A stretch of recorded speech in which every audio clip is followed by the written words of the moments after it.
Chairman Tehreek Insaf Imran Khan کا کہنا ہے پرامن احتجاج ہمارے تمام شہریوں کا حق ہے۔ پنجاب اور اسلام آباد میں پی ٹی آئی کے خلاف ظالمانہ کریک ڈاؤن جاری۔ کریک ڈاؤن سے نون لیگ کا فاشر چہرہ سب کے سامنے آ گیا۔ ہماری حکومت کے خلاف پیپلز پارٹی، نون لیگ اور جے یو آئی نے جلسے کیے۔ ہم نے ان کے خلاف کسی قسم کی چھاپہ مار کارروائیاں نہیں کی۔ معیشت پہلے ہی تباہی کے گڑھے میں اتر چکی ہے۔ ڈاکوؤں اور ان کے آقاؤں کو خبردار کرنا چاہتا ہوں کہ غیر جمہوری اور شفاقانہ اقدامات معاشی صورتحال ابتر کریں گے۔ لانگ مارچ سے نپٹنے کے لیے وزارت داخلہ میں مشاورت، پلان اے اور بی تیار۔ اسلام آباد میں ریڈ زون کی سیکورٹی فوج اور رینجرز کی حوالے کرنے کا فیصلہ۔ ریڈ زون میں کنٹینرز لگانے کا سلسلہ بھی جاری۔ لاہور سے نکلنے والے کارکنوں کو پکڑنے کے لیے خارجی راستوں پر پولیس کی بھاری نفری تعینات۔ P T I long march, حکومت کا محاذ آرائی سے سختی سے نپٹنے کا فیصلہ۔ قانون ہاتھ میں لینے والوں کو بڑے پیمانے پر گرفتار کیا جائے گا۔ عمران خان کا کوئی غیر آئینی فیصلہ قبول نہیں کیا جائے گا۔ حکمران اتحاد کا حکومت فوری نہ چھوڑنے پر بھی اتفاق۔ نواز شریف نے فوری حکومت سے الگ نہ ہونے کے فیصلے کی توثیق کر دی۔ اتحادی حکومت کے فیصلے سے اہم شخصیت کو آگاہ کر دیا گیا۔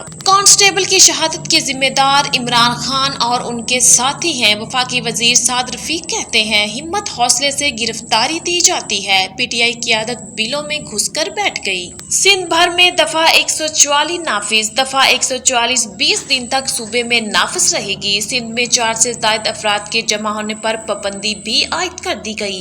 جلسے، جلوس، ریلیوں اور عوامی اجتماعات پر بھی مکمل پابندی لگا دی گئی۔ پاکستانی حکومت گرانے کی مبینہ سازش۔ عمران خان کا امریکی عہدیداروں ڈونلڈ لو کی برطرفی کا مطالبہ۔ سی این این کو انٹرویو میں کہا عمران خان نے پاکستان میں حکومت کیوں تبدیل کروائی؟ سفارتکار ناراض ارکان سے رابطے کیوں کر رہے تھے؟ بھارت روس سے تیل لیتا ہے تو ان کو کوئی مسئلہ نہیں ہوتا۔ جو بائیڈن نے شروع سے ہی سرد مہری کا رویہ رکھا۔ عوام کو شرپسند جتھوں کے رحم و کرم پر نہیں چھوڑ سکتا۔ سابق وزیر اعظم نواز شریف کی ٹویٹ میں پی ٹی آئی اور لانگ مارچ پر تنقید۔ کہا یہ لوگ پہلے ہی عوام پر غربت، مہنگائی اور بے روزگاری کے پہاڑ گرا چکے ہیں۔ ایسے متخریب کاروں کا قلع کما کیے بغیر پاکستان حقیقی منزل نہیں پا سکتا۔ بحیثیت قوم ان شرپسندوں کا راستہ روکنا ہوگا۔ تحریک انصاف کی لانگ مارچ میں رکاوٹوں کے خلاف درخواستوں کی سماعت آج ہوگی۔ چیف جسٹس اسلام آباد ہائی کورٹ اطہر مناء اللہ آج سماعت کریں گے۔ پی ٹی آئی نے 25 مئی کو سری نگر ہائی وے پر دھرنے کی اجازت بھی مانگ لی۔ اسد عمر کہتے ہیں بخلاہٹ کی شکار حکومت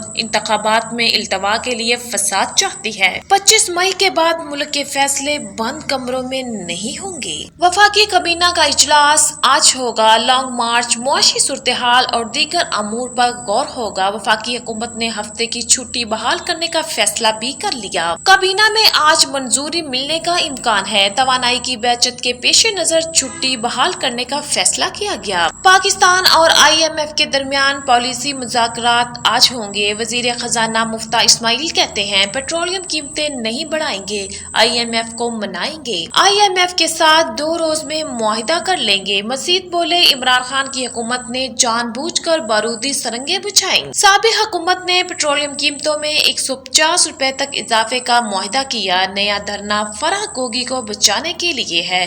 عثمان بزدار نے سیمنٹ فیکٹری کے 16 لائسنس بیچے۔ اسٹیٹ بینک نے نئی مانیٹری پالیسی کا اعلان کر دیا۔ شرح سود میں اضافہ معاشی صورتحال کو دیکھتے ہوئے کیا گیا۔ کرنٹ اکاؤنٹ خسارہ 13.779 ارب ڈالر ہے۔ سینٹ کا اجلاس، ارکان کا شور شرابہ، چیئرمین خاموش کرواتے رہے۔ قائد حزب اختلاف شہزاد وسیم نے کہا عمران خان کو خطرہ ہے، سیکورٹی نہیں دی جا رہی۔ 25 مئی کو حقیقی آزادی کی لانگ مارچ کا طبل بجے گا۔ عوامی جذبے اور جنون کو کنٹینروں سے نہیں روکا جا سکتا۔ وزیر قانون اعظم نذیر طارق نے کہا یہ دھرنے رونے دھونے سے اپنے گناہوں پر پردہ نہیں ڈال سکتے۔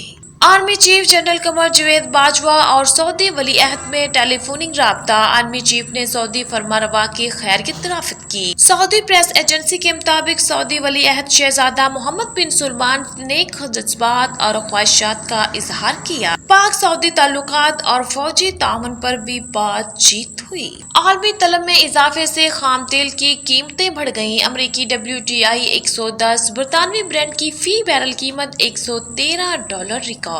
کئی ترقی یافتہ ملکوں میں مونکی پاکس وائرس کی تشخیص، پاکستان میں الرٹ جاری کر دیا گیا، ایئرپورٹس پر مسافروں کی نگرانی کا حکم۔ وزارت صحت کے مطابق ملک میں مونکی پاکس کا کوئی کیس رپورٹ نہیں ہوا۔ جناح ہسپتال لاہور میں مونکی پاکس کے مریض کی افواہیں مسترد کر دیں۔